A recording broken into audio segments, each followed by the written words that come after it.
What's going on, YouTube? I am Germ here. Obviously, we have a little bit of a different look and setup today.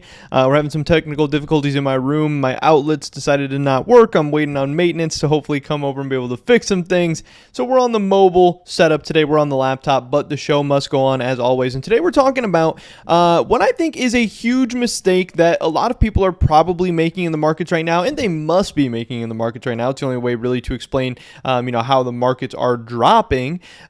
And why you should avoid it.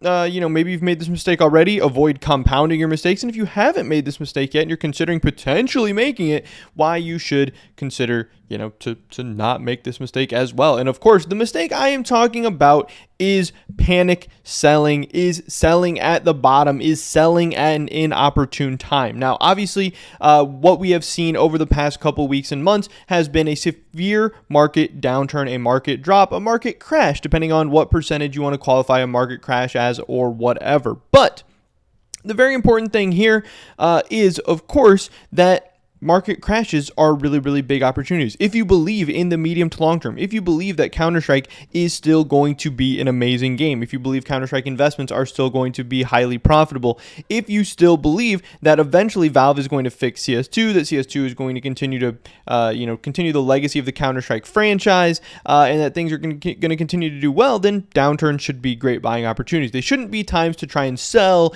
and, I know the market's going to keep going down, so I'm going to try and sell and buy lower to lower price. Or, I'm just going to sell and I'm going to buy something different because now CS skins suck and I just lost a bunch of money, blah, blah, blah, blah. Like, no, you haven't lost until you've sold. It's just a number on the screen. And if you, are obviously it can suck to see that number continuing to go down and down and down every day. And if you're somebody that is really affected by that, it can be hard mentally. It can be stressful. It can be depressing. I get all those feelings. But if you're somebody that feels all those things and also still believes in skins in the long term, just stop checking the prices. Stop checking the prices every day. The prices every day don't matter if you're in this thing for months or years or whatever. But obviously, if you're somebody who no longer believes in CS in the long term or never believed in CS in the long term in the first place and you were just buying and trying to make a quick buck off the CS2 release or whatever, then yeah, you probably shouldn't even own these things. But some very, very interesting markers that I wanted to point out and wanted to talk about and why we may potentially already be seeing the bottom of the CS2 market, or at the very least, even if prices are going to go lower, because obviously nobody knows where the market's headed, at least some markers that might be showing us the fact that skins might be undervalued at this point. And again, undervalued doesn't mean we're at the bottom. Things can become super undervalued or mega undervalued or just even more undervalued or whatever. But again, for a while, things were probably overvalued, especially when you factor in how catastrophic the CS2 release was. But when you look at something like this, a tweet from Esport Fire, they said CS2 market update.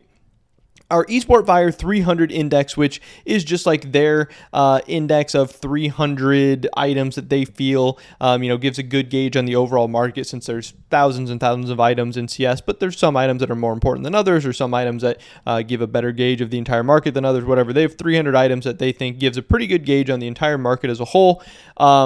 That Esport Fire 300 index just reached the same value as it had in mid-February of 2023. Now, obviously, if you remember back, February 2023 was before we had any announcements for CS2, before any of the CS2 hype came in, anything like that. Now, obviously, once the CS2 hype really started becoming real and Valve started hinting at this thing and Valve even, started releasing it or talking about it or posting videos or more content or whatever, we got this insane run-up. And you can see on that graph from February 12th up until April 20th, it was insane. And April 20th, 21st, whatever in there was about the peak of the market. But people were factoring in a perfect CS2 release where there's all kinds of new skins and content, the player base is exploding, all this stuff, and the market ran up, and there's this skin looks beautiful in CS2, or this looks better, this is a buff, this is whatever, there's going to be 5 million players, yada, yada, yada, and the market just kept going crazy. But then over time, we started to see that, hey, hype was dying down a little bit. The game still hadn't released. We weren't getting any new content. People weren't even playing CS2 as much. People were going back to CSGO and all this stuff.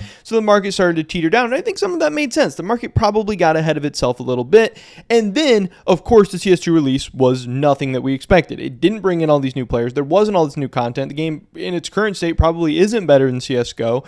And the market started to go down, and that made sense. But for now, the market to be all the way to where it was before we even really knew about CS2, does that make any sense? Like, I get it if we got a little bit too excited, if we got a little bit too hyped, if we got a little bit too excited and the market was pricing in CS2 to be perfect and was pricing in, too much player base growth and too much new stuff and too much hype and too much excitement, that makes sense. If we got overpriced, it makes sense that we pull back. But now being to the point from before the CS2 announcements, there is no way, at least in my opinion, that makes sense. That means we are pricing in the fact that CS2 does nothing for the markets. And again, a brand new game in its current state isn't great, but again, CS2 is going, at least I believe, and I think a lot of other people believe, CS2 is going to be a great game at some point. There is new content coming. The player base growth is going to be there. At some point, this game is going to be in a better condition than it is today. At some point, we're going to have a new operation, new content, and players are going to be coming in. This is going to be something exciting. So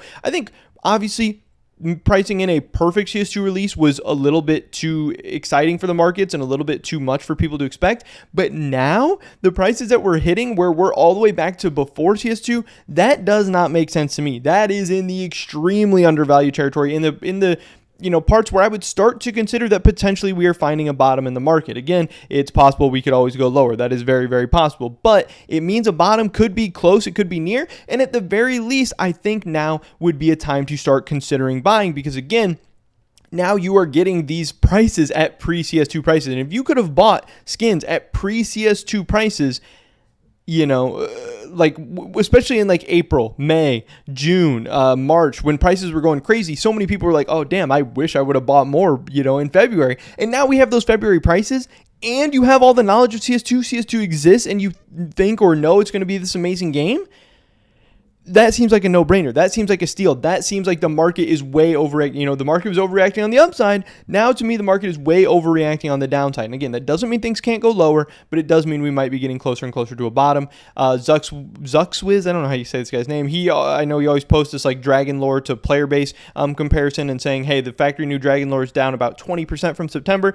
Average player base is down about 16%. So many of these skins, they are following closely in line with the player base numbers, which again means if you think we've hit close to a bottom in the amount of players leaving, hey, could be a great time to buy. But also means if you think the player base is going to grow in the future, then hey, you need to buy when the player base is down. So these are really, really good buying opportunities. Just another factor kind of showing us that, because again, once a player base has already started to rebound and recover and people are liking CS2 and it's in a great state, prices are already going to have risen. Once a player base is up 20%, then skins are going to be up 20%. And then you're just going to be buying at a time that's maybe not as great of an opportunity. So there are so many people panic selling right now. And I know there's people panic selling because that's the only way for prices to go down. If nobody's selling, then prices wouldn't be going down. So there's so many people out there who are giving up, who are depressed, who are saying, oh, I want to cut my losses. I want to sell before things get even worse. Maybe I'll buy back when they're lower, yada, yada, yada. But we might be getting close to the bottom. And either way, buying high and selling low makes no sense. Again, you need to be buying low and selling high. When it seems like the market's a little bit too good to be true and the market seems like it's too crazy, those are the times to sell. When the market seems like, oh,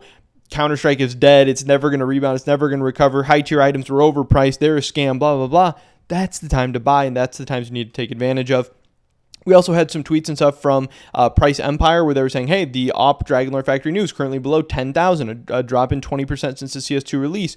Well, hey, then also you fast forward and you see, hey, the Dragon Lore has started to cover a little bit. That's great. But also you'll see that today somebody listed 13 AWP Dragon Lores on buff. They are all delisted now, which drove the price up to over 10,000, which means, again, CS2, a little bit of a dirty market. You never know what's going on. This is all alleged. I don't know for sure this guy was market manipulating, but there was somebody that posted a bunch of Dragon Lores below the market price, which again made it look like the market price was a lot cheaper. Maybe they were trying to crash the market. Maybe they were trying to get people to post and undercut them on their own Dragon Lores so they could buy them up for cheaper. I don't know, but this person posted a bunch of Dragon Lores, so it looked like the price went down. Then they delisted them all. Now the price has gone back up. I don't know. That definitely seems at least a little bit shady, a little bit weird to me. Again, potentially market manipulation. Some people are saying that allegedly. We don't know for sure, but just some things to keep in mind, that there's always exterior forces at hand with these markets as well. Always some weird things going on. But yeah, it seems like the markets have been going down and down and down, maybe even a little bit too far. Again, people were too excited at one point. Maybe now they're a little bit too negative. And during those times when people are too negative, those are the times to maybe find some good deals, maybe times to buy. At the very least, it's just a time to hold. Again, if you're in it for the long term, I think holding is absolutely fine, but selling is the biggest mistake you can make right now. Selling would be an absolute catastrophe. Again, that doesn't mean prices might not go lower and maybe selling will look like a good idea for a couple days or weeks or months or whatever, but at some point, if you still believe in the future of Counter-Strike, and Counter-Strike does have an amazing future ahead of it, selling right now is going to look like an absolute disaster. But I don't know. Pretty much it for this video today, guys. Hopefully I catch you in the next one. But until then, peace.